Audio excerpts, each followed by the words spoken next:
আজ আসুন আমরা উপদেশের এই শিরোনামের দ্বারা ঈশ্বরের বাক্য অধ্যয়ন করব, পরীক্ষা জয় করার বিশ্বাস।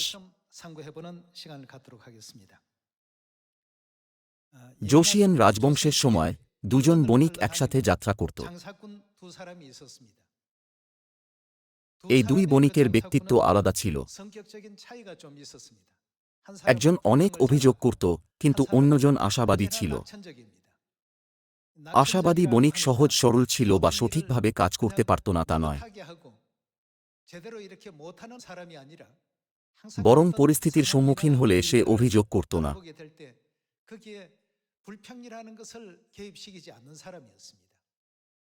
যেহেতু দুজন বণিকের ব্যক্তিত্ব আলাদা ছিল, তাই তারা একে অপরের পরিপূরক ছিল। একটা গরমের দিনে তাদের একটা অনেক উঁচু পাহাড়ে উঠতে হতো।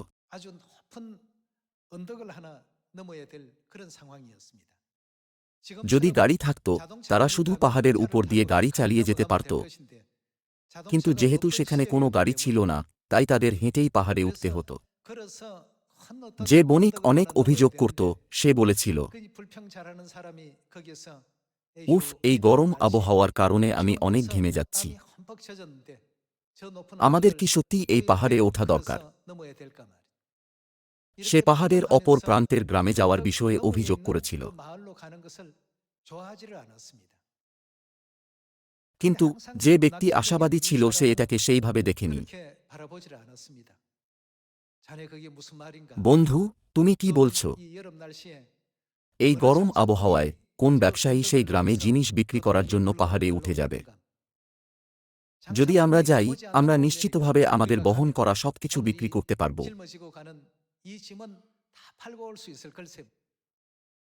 এই আবহাওয়া কি আমাদের জন্য সত্যিই আশীর্বাদ নয়? এই দুজন লোকের দৃষ্টিকোণের মধ্যে এরকম পার্থক্য ছিল। একজন ব্যক্তি যন্ত্রণা ও কষ্টের কথা চিন্তা করেছিল, যেখানে অন্যজন কষ্ট সহ্য করার পর পাওয়া পুরস্কারের কথা চিন্তা করেছিল।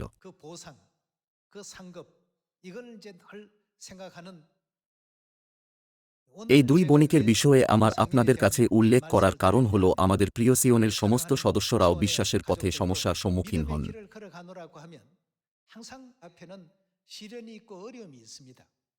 যিশু এই বিষয়ে আমাদের তাঁর বাক্য দিয়েছেন।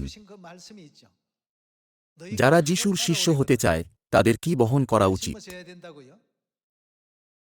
যারা যিশুকে অনুসরণ করে না, তাদের ক্রুশ বহন করতে হবে না, কিন্তু তাদের জীবনে তারা ক্রুশ এর সম্মুখীন হবে। যখন আমাদের বিভিন্ন ধরনের ক্রুশ দেওয়া হয়, যদি আমরা বলি,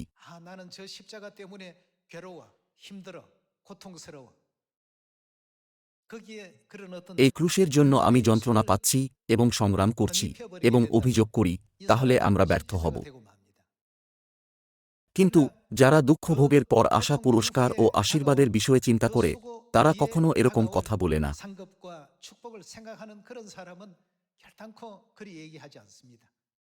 তারা সবসময় হাসবে, এই চিন্তা করে যে এরপর কি হবে। স্বর্গরাজ্য আমাদের জন্য অপেক্ষা করছে এবং ঈশ্বর আমাদের স্বর্গে রাজকীয় যাজক করবেন।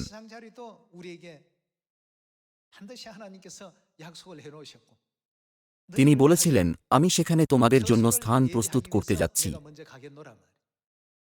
কল্পনা করুন, ঈশ্বর স্বর্গরাজ্যে তাঁর সন্তানদের জন্য একটা জায়গা প্রস্তুত করছেন। এই জগতে, যেখান থেকে আমাদের কিছু সময়ের পর চলে যেতে হবে, সেখানে যদি আমরা একটা ঘরে বা একটা বড় বাড়িতে থাকি, তাহলে এটা কি পার্থক্য হবে? এগুলি শুধু সেই জায়গা যার মধ্য দিয়ে আমরা যাই।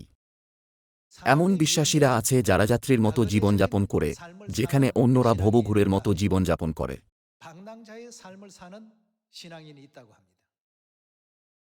একজন যাত্রী আগামীকাল যে ঘর থেকে চলে যাবে, সেখানে কম্বল পাতলা হোক বা শয্যা বিলাসবহুল হোক বা ওয়ালপেপার সাধারণ হোক, এটা তার জন্য কোনো ব্যাপারই নয়, কারণ তারা আগামীকাল চলে যাবে। কিন্তু ভবঘুরেরা আলাদা। যদি কেউ এই পৃথিবীকে তাদের অনন্ত বাসস্থান হিসাবে চিন্তা করে, তারা সবকিছুর বিষয়ে অভিযোগ করবে। আমার থেকে তার ঘর ভালো, তার পদ আমার থেকে ভালো। যেহেতু তারা সবসময় তুলনা করে, তাই তারা এই জগতে এবং তাদের বিশ্বাসে সফলতা পেতে পারে না। অতএব আমাদের একটা আশাবাদী বিশ্বাস থাকা উচিত। রাত চলে যাওয়ার পর কি সকাল হয় না? ঠান্ডা শীত চলে যাওয়ার পর উষ্ণ বসন্ত কি ফিরে আসে না? ফোরসিথিয়া, চেরি ফুল এবং বসন্তকালীন ফুল দেখে আমরা চিন্তা করি,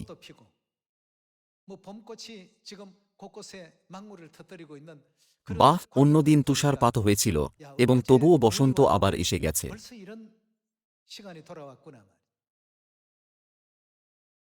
ভাই ও বোনেরা, আমাদের জীবনে কোনো কিছুই চিরকাল থাকে না। এই পৃথিবীতে আমাদের জীবন সীমিত, এটা অনন্ত নয়। যারা এই পৃথিবীতে তাদের সময়কে একজন যাত্রীর মতো সময় হিসাবে দেখে, তারা কোনো কিছুর বিষয়ে অভিযোগ করে না। ওয়ালপেপারটি জীর্ণ বলে অভিযোগ করার কোনো দরকার নেই। আগামীকাল সকালে সে সেই বাড়ি থেকে চলে যাবে। এটা সেই জায়গা নয় যেখানে সে চিরকাল থাকবে, তাই না? যারা অভিযোগ করে তারা শুধু বর্তমান কষ্টের কথা চিন্তা করে। আমাকে কি আবার এরকম কঠিন পরিস্থিতির সম্মুখীন হতে হবে? কিন্তু সেই আশাবাদী বণিক এরকম চিন্তা করেনি। যদি আমি এই পাহাড়ে উঠি যা সকলের কঠিন বলে মনে হয়, তাহলে সেই গ্রামের লোকেরা আমার সমস্ত পণ্য কিনবে।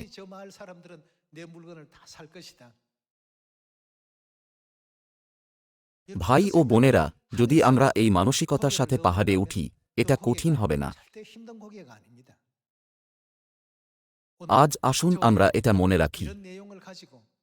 প্রথম মণ্ডলীর সময়ে সমস্যাগুলি জয় করার জন্য প্রেরিতদের কী ধরনের বিশ্বাস ছিল?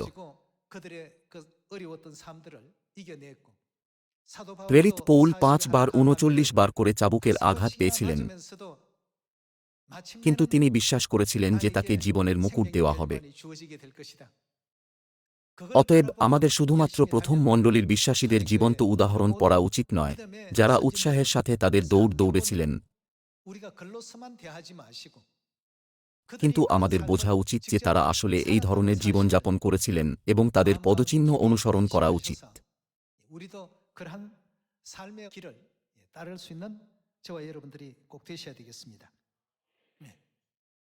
আসুন রোমিও 8 অধ্যায় 5 পদে যাই।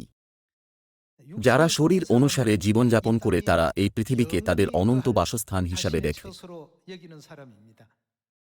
তারা তাদের জীবনকে বাইবেলে উল্লেখ করা প্রবাসীর দৃষ্টিকোণ থেকে দেখে না।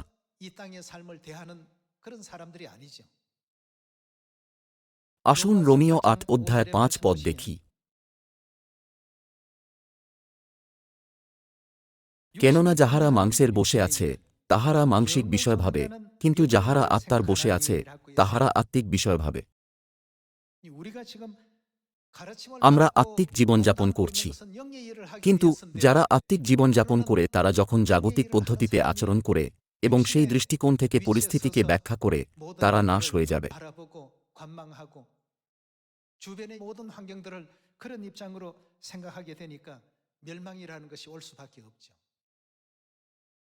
আসুন 5 পদ আবার দেখি। কেননা যাহারা মাংসের বসে আছে, তাহারা মাংসিক বিষয় ভাবে, কিন্তু যাহারা আত্মার বসে আছে, তাহারা আত্মিক বিষয় ভাবে। কারণ মাংসের ভাব এটা কি? মৃত্যু। যারা সেই পথ অনুসরণ করে তারা মৃত্যু দ্বারা শেষ হয়ে যাবে।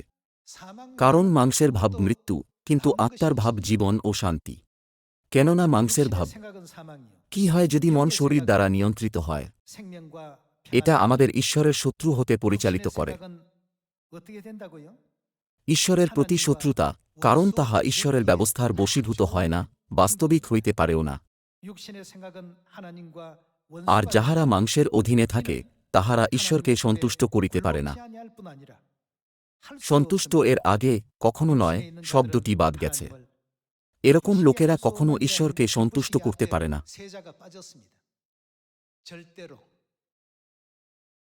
আর যাহারা মাংসের অধীনে থাকে তাহারা ঈশ্বরকে সন্তুষ্ট করিতে পারে না।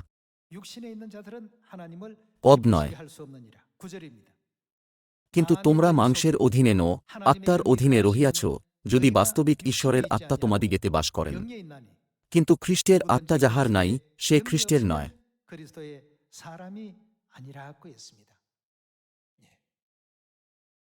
এটা বিশ্বাসীরা হোক বা পাদ্রী, কর্মচারী, অবশ্যই পাহাড় এবং বাধা আছে।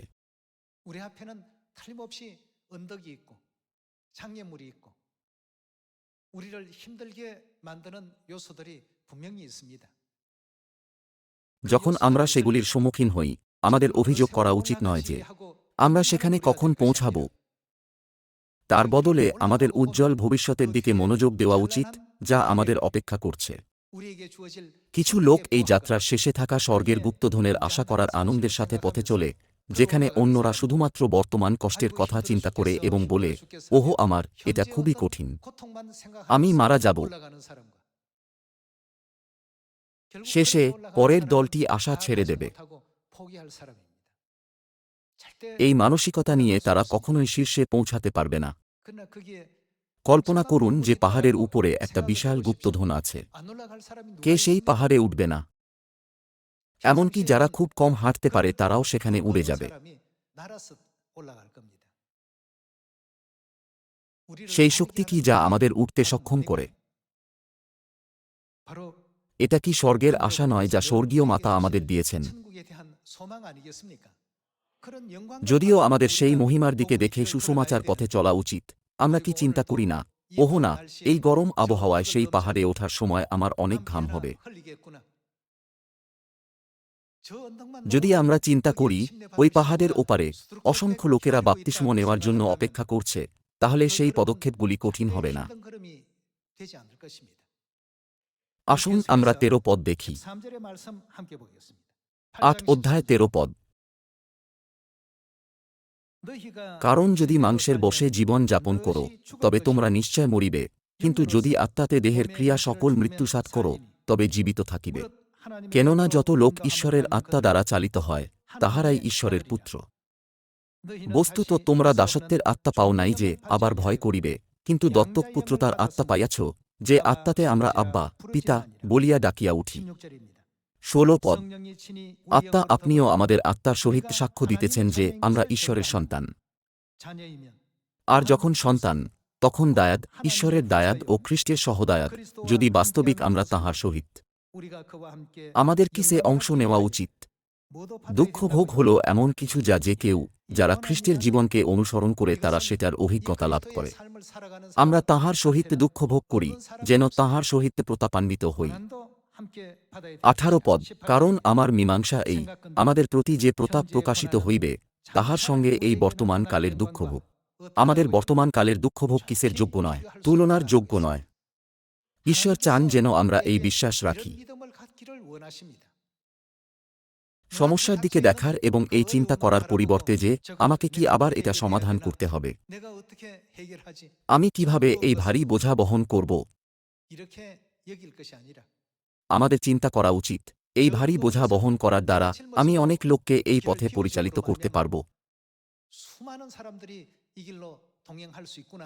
তাহলে আমরা বুঝতে পারব যে আমাদের বর্তমান কষ্টভোগ আমাদের মধ্যে প্রকট হওয়া মহিমার সাথে তুলনা করার যোগ্য নয়। প্রথম মণ্ডলীর বিশ্বাসীরা এই বিশ্বাসের সাথে সুসমাচার সম্পন্ন করেছিল।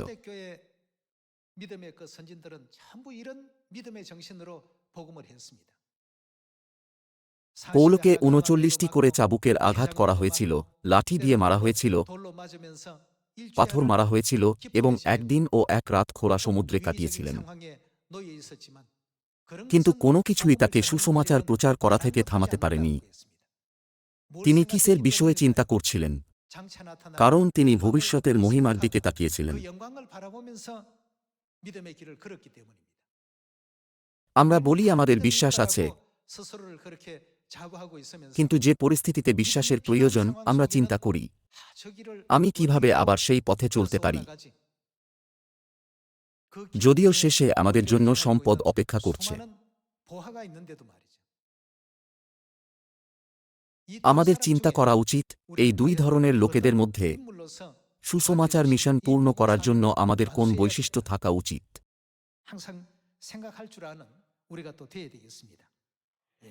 অতএব যারা ব্যর্থ হয় তারা শুধুমাত্র কষ্টের প্রতি মনোযোগ দেয়, সহজেই নিরুৎসাহিত হয়ে যায়, আর যারা সফল হয় তারা তাদের কঠোর পরিশ্রমের পর আসা মহিমার কথা চিন্তা করে। আমি আশা করি যে আমাদের সিয়নের সমস্ত সদস্যরা ব্যর্থ হিসাবে ঈশ্বরের সামনে আসবেন না। আসুন আমরা বিজয়ী হিসাবে ঈশ্বরের সামনে গর্বের সাথে দাঁড়াই, সেটা সুসমাচার হোক বা অন্য কিছুতে। 하나님 앞에 자랑스럽게 나타날 수 있는 우리 모두가 꼭 되었으면 좋겠습니다. আসুন প্রেরিত পৌলের ইতিহাসে এই বিষয়ে সংক্ষিপ্তভাবে পরীক্ষা করে দেখি। আসুন দ্বিতীয় করিন্থীয় 11 অধ্যায় 22 পদ দেখি।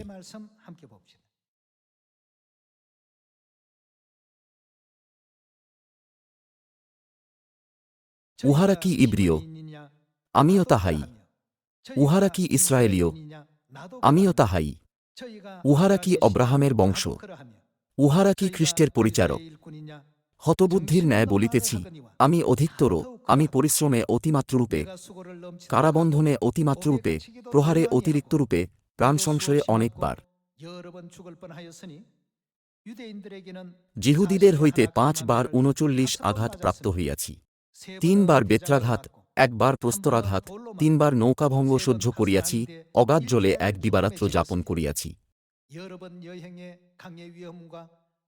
যাত্রায় অনেকবার নদী সংকটে, দস্যু সংকটে, স্বজাতিঘটিত সংকটে, পরজাতিঘটিত সংকটে, নগর সংকটে, মরু সংকটে, সমুদ্র সংকটে, ভক্ত ভ্রাতৃগণের মধ্যে ঘটিত সংকটে, পরিশ্রমে ও আয়াসে, অনেকবার নিদ্রার অভাবে, ক্ষুধায় ও তৃষ্ণায়, অনেকবার অনাহারে, শীতে ও উলঙ্গতায়। আর সকল বিষয়ের কথা থাকুক, একটি বিষয় প্রতিদিন আমার উপরে চাপিয়া রহিয়াছে, সমস্ত মণ্ডলীর চিন্তা। কে দুর্বল হইলে আমি দুর্বল না হই? কে বিঘ্ন পাইলে আমি না পুড়ি? যদি শ্লাঘা করিতে হয়, তবে আমার নানা দুর্বলতার বিষয়ে শ্লাঘা করিব। যেমন আমরা দেখতে পাই, প্রেরিত পৌল ঠান্ডায়, উলঙ্গতায় ছিলেন এবং এমনকি লোকেদের দ্বারা প্রত্যাখ্যাত হয়েছিলেন।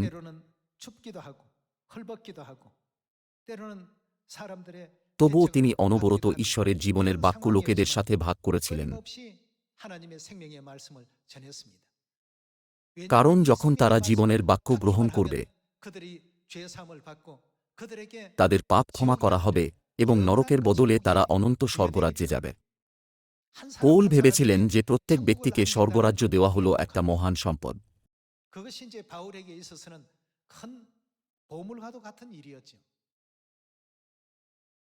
রান্নাঘরে পাদ্রী কর্মচারী স্ত্রীরা প্রতি বিশ্রাম দিনে সুস্বাদু খাবার প্রস্তুত করেন। আমি জানি এটাতে অনেক কাজ করতে লাগে। যখন আবহাওয়া গরম থাকে, তখন চুলার কাছে দাঁড়ানো অনেক কঠিন কাজ।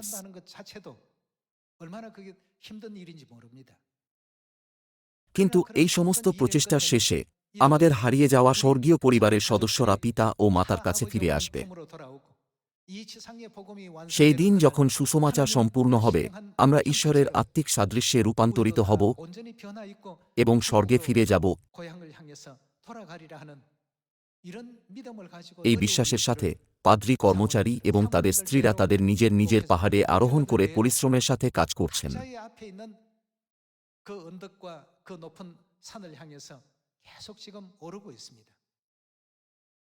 প্রতিজ্ঞা করা আশীর্বাদের কারণে পৌল 5 বার 39টি করে চাবুকের আঘাত সহ্য করেছিলেন।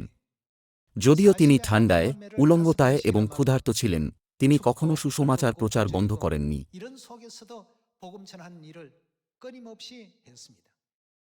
পৌল শেষে কি বলেছিলেন? আমার যা করার ছিল এখন আমি সেটা শেষ করেছি। আমি আমার কর্তব্য সম্পূর্ণ করেছি। এখন আমার জন্য ধার্মিকতার মুকুট রাখা আছে। এটাই ঈশ্বর প্রতিজ্ঞা করেছেন। আমি এটা দেখেছি এবং এর দিকে দৌড়াচ্ছি। ঈশ্বরের সামর্থ্য কতটা চমৎকার! ঈশ্বর তাঁর বাক্য দ্বারা আকাশ ও পৃথিবী সৃষ্টি করেছিলেন এবং উপরের জল ও নিচের জল এবং তার মধ্যে সবকিছু সৃষ্টি করেছিলেন। তবুও এখনও অনেক দিক আছে যা বিজ্ঞান আবিষ্কার করতে পারেনি। এটা সত্যিই রহস্যময়। ঈশ্বর যিনি এই চমৎকার কাজ করেছেন, তিনি মানবজাতির হৃদয়কে তাঁর কাছে ফিরে আসার জন্য বলেছেন। ঈশ্বরের দৃষ্টিকোণ থেকে এটা খুবই সহজ কাজ, কিন্তু আমাদের দৃষ্টিকোণ থেকে আমাদের এটা কঠিন মনে হয়। আমাদের সিয়নের সমস্ত সদস্যদের ঈশ্বরের দেওয়া মহিমাময় ভবিষ্যতের দিকে দেখা উচিত। আসুন চিন্তা না করি আমি কিভাবে এই পর্বতকে জয় করতে পারব এবং শুধুমাত্র যন্ত্রণার দিকে মনোযোগ না দিই। আমাদের পৌল, পিতর এবং প্রথম মণ্ডলীর বিশ্বাসীদের মতো মহিমা ও আশীর্বাদের প্রতি মনোযোগ দেওয়া উচিত, যা জয় করার পরিণামস্বরূপ আসবে। ইব্রিয় 11 অধ্যায়ে বলা হয়েছে যে তাদের যে বিশ্বাস ছিল এই জগৎ তার যোগ্য নয়। তাদের বিশ্বাস শুধুমাত্র সমস্যার উপর কেন্দ্রীভূত ছিল না। তাদের প্রতিদিনের জীবনে তারা ঈশ্বরের প্রতিজ্ঞার সাথে সাথে জয় করার পর প্রাপ্ত আশীর্বাদ ও মহিমা পাওয়ার আশা ধরে রেখেছিল, যা হল হীরার থেকেও মূল্যবান। লেখা আছে যে ঈশ্বর এরকম লোকেদের দ্বারা খুশি হয়েছিলেন। এই বিশ্বাসের পথ পিতা ও মাতাকে খুশি করে। এমনকি এখন অনেক সদস্যরা পরিশ্রমের সাথে এই পথে হাঁটছেন। তা সত্ত্বেও আমাদের সকলের ইতিবাচক বিশ্বাস রাখার জন্য নতুন জন্ম নেওয়া উচিত। আসুন আমরা ইব্রিয় 11 অধ্যায়ে যাই। আসুন 6 পদ দেখি।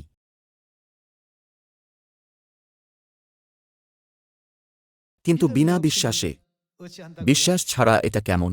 অবশ্যই প্রীতির পাত্র হওয়া কাহারও সাধ্য নয়, কারণ যে ব্যক্তি ঈশ্বরের নিকটে উপস্থিত হয় তাহার ইহা বিশ্বাস করা আবশ্যক যে ঈশ্বর আছেন, এবং যাহারা তাঁহার অন্বেষণ করে তিনি তাহাদের পুরস্কারদাতা। বিশ্বাসে নোহ, যাহা যাহা তখন দেখা যাইতেছিল না, এমন বিষয়ে আদেশ পাইয়া ভক্তিযুক্ত ভয়ে আবিষ্ট হইয়া আপন পরিবারের ত্রাণার্থে এক জাহাজ নির্মাণ করিলেন এবং তদ্বারা জগৎকে দোষী করিলেন ও আপনি বিশ্বাসানুরূপ ধার্মিকতার অধিকারী হইলেন। যদি আমাদের বলা হয় তোমাদের উদ্ধারের জন্য একটা জাহাজ তৈরি করো, আমরা কি করতাম? আমরা কি তৎক্ষণাৎ আমেন বলে এটা নির্মাণ শুরু করতাম? আমাদের বিশ্বাসের জীবনে আমাদের অবশ্যই আমেন বলা এবং এগিয়ে যাওয়া উচিত। কিন্তু যদি নোহর পরিস্থিতি, যা আমরা শুধু লেখার দ্বারা অনুভব করি, বাস্তবে সেটা যদি আমাদের আজ্ঞা দেওয়া হতো, তাহলে এটা আলাদা রকম হতো। অনেক সদস্যরা এটাকে কঠিন বলে মনে করত। উদ্বিগ্ন চিন্তা, যেমন আমি কিভাবে এটা করব, উৎপন্ন হতে পারে।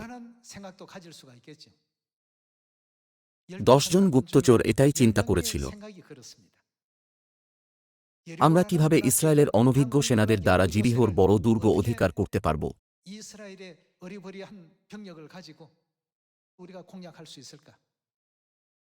তারা যা দেখেছিল তার উপর ভিত্তি করে তারা অনুভব করেছিল যে এটা অসম্ভব। তারা ঈশ্বরের প্রতিজ্ঞা ভুলে গিয়েছিল। ঈশ্বর আমাদের স্বর্গরাজ্যের প্রতিজ্ঞা করেছেন। আসুন আমরা শুধু আমাদের সামনে থাকা কঠিনতার দিকে মনোযোগ না দিই এবং অন্য সবকিছুকে এড়িয়ে চলি। সেই কাজের পিছনে আমাদের পিতা ও মাতার করা একটা প্রতিজ্ঞা আছে। তারা আমাদের সবকিছুতে সাহায্য করেন। যেহেতু ঈশ্বর আমাদের যুগের শেষ পর্যন্ত সাহায্য করার প্রতিজ্ঞা করেছেন, তাই ঈশ্বর কি আমাদের এড়িয়ে যাবেন?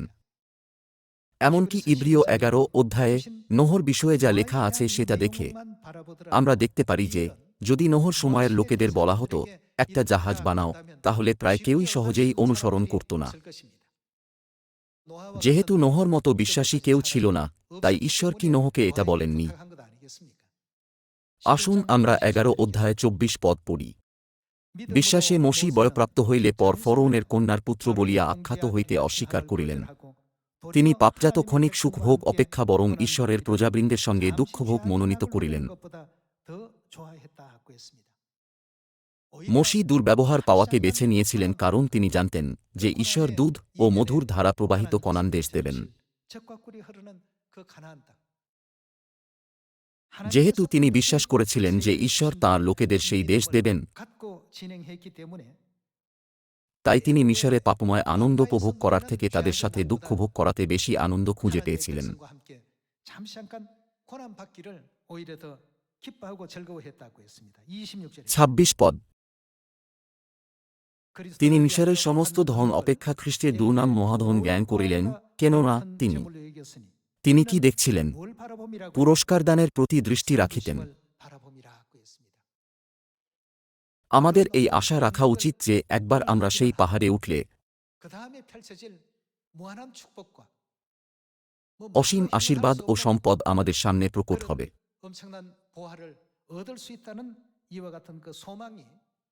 অবশেষে এরকম জিনিস আগে থেকেই দেখার জন্য আমাদের বিশ্বাসের সাথে সুসমাচার মিশন সম্পন্ন করা উচিত। আমাদের সুসমাচার ছাড়া অন্য কোনো সুসমাচার নেই যা জগৎকে রক্ষা করতে পারে। অতএব কাদের এই কাজ করা উচিত? আমাদের এটা করা উচিত। এই চিন্তা করে যে আমরা কিভাবে এটা অর্জন করতে পারি, আমাদের কর্তব্যে বিলাপ করার বা ভয় পাওয়ার দরকার নেই।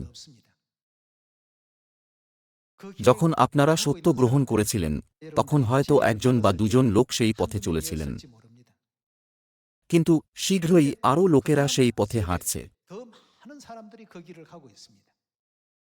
ঈশ্বর তাদের পাঠিয়েছেন। আমাদের দেওয়া কার্যগুলি জগতের অন্যদের কাজের তুলনায় অনেক উঁচু পাহাড়ের মতো মনে হতে পারে, কিন্তু যদিও তারা তাদের পাহাড়ে ওঠে, তারা কিছুই পায় না। আমাদের পাহাড়ের ক্ষেত্রে একবার আমরা এটা পার করলে কি হয়? কোনো চোখ যা দেখেনি, কোনো কান যা শোনেনি এবং কোনো মনুষ্য মন যা কল্পনা করেনি, সেই জগৎ ঈশ্বর আমাদের জন্য প্রস্তুত করেছেন। সেই আনন্দ হবে অনন্তকালীন। এরকম জগৎ কি আমাদের কাছে প্রতিজ্ঞা করা হয়নি?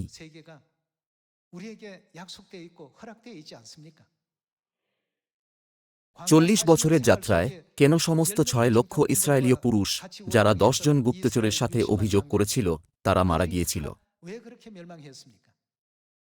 কারণ তারা কনানের বিষয়ে ঈশ্বরের প্রতিজ্ঞা ভুলে গিয়েছিল।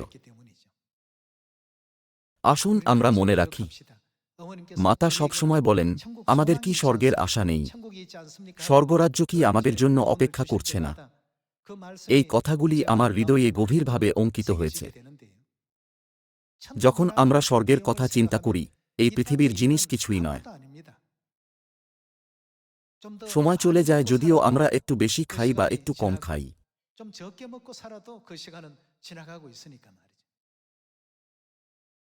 আসুন ইব্রিয় 11 অধ্যায় দেখি।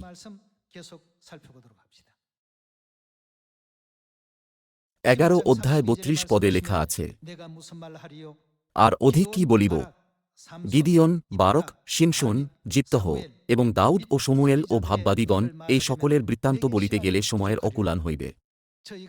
বিশ্বাস দ্বারা ইহারা নানা রাজ্য পরাজয় করিলেন, ধার্মিকতার অনুষ্ঠান করিলেন, নানা প্রতিজ্ঞার ফল প্রাপ্ত হইলেন, সিংহদের মুখ বদ্ধ করিলেন, অগ্নির তেজ নির্বাণ করিলেন, খড়গের মুখ এড়াইলেন, দুর্বলতা হইতে বলপ্রাপ্ত হইলেন, যুদ্ধে বিক্রান্ত হইলেন, অন্যজাতীয়দের সৈন্যশ্রেণী তাড়াইয়া দিলেন।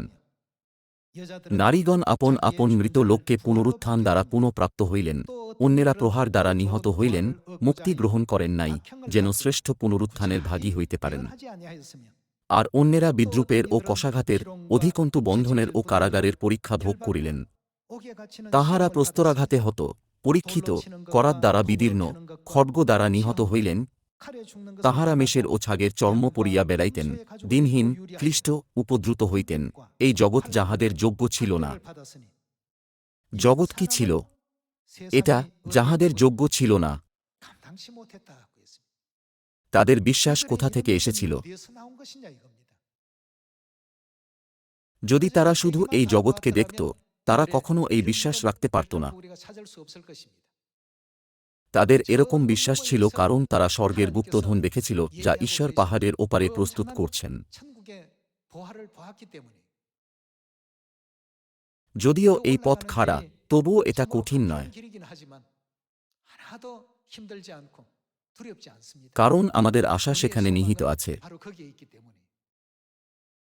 আমরা যারই সম্মুখীন হই না কেন, অভিযোগকারী বণিকের মতো অভিযোগের সাথে বিশ্বাসের পথে চলার বদলে 불평하는 상인과 같이 늘 불평으로 일관하는 믿음의 길을 걸을 것이 아니라 আমি আশা করি আমরা পাহাড়ে উঠতে পারব যেন এটা কিছুই নয়, সব সময় আমাদের চোখ সেই মহিমার দিকে রেখে যা ঈশ্বর আমাদের জন্য প্রস্তুত করেছেন। 올라갈 수 있는 그런 언덕길이 좀 되었으면 좋겠다는 생각이 듭니다.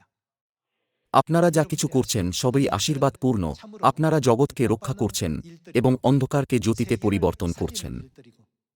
যারা এরকম মহান কাজ করেন তাদের অভিযোগ করার দরকার নেই। 그런 위대하고 대단한 일을 하는 사람은 불평이 필요가 없습니다. সেখানে পাহাড়, হোঁচট খাওয়া পাথর এবং বাধা থাকবে। 또 돌뿌리도 있고 장애물도 틀림없이 있습니다. যখনই আমরা এরকম পরিস্থিতির সম্মুখীন হই, তখন বচসা করার পরিবর্তে 그런 모든 আসুন দৃঢ়ভাবে এই প্রতিজ্ঞাকে উপলব্ধি করি যে এই সমস্ত কিছু সহ্য করার পর 다시는 사망이 없고 পিতা ও মাতা আমাদের মহিমাময় জগতে চিরকাল রাজত্ব করতে দেবেন, যেখানে মৃত্যু, শোক বা যন্ত্রণা নেই। 거기서 세세토록 왕노릇 하게 할 것이다 하신 그 약속을 끝까지 굳게 부여잡고 অতএব আমি 아শা করি এই বছরে 그 나라들마다 সমস্ত সিয়ন স্বর্গীয় মাতা নতুন জেরুসালেমের কাছে সুসমাচার সম্পূর্ণ হওয়ার আনন্দের খবর নিয়ে আসবে। 그런 멋진 한 해를 만들어 가도록 합시다. আমরা হলাম পবিত্র আত্মার যুগে ঈশ্বরের সন্তান, যারা পবিত্র আত্মার জ্যোতি গ্রহণ করছি, যা তাঁর প্রথম আগমনের যুগ থেকে 7 গুণ শক্তিশালী। 하나님의 자녀들입니다. এমনকি যারা মাত্র 1/7 পেয়েছিল তাদেরও এরকম সুন্দর বিশ্বাস ছিল, যার জন্য এই জগৎ যোগ্য ছিল না। 감당치 못할 이런 아름다운 삶을 살았는데 কি হবে যদি তারা আমাদের বলে, আপনারা অনেক আশীর্বাদ ও অনুগ্রহ পেয়েছেন, তবু আপনাদের চিন্তা এত অগভীর কেন? 얇고 좁습니까? আমাদের কি এটা শোনা এড়িয়ে যাওয়া উচিত নয়? 안 되지 않겠습니까?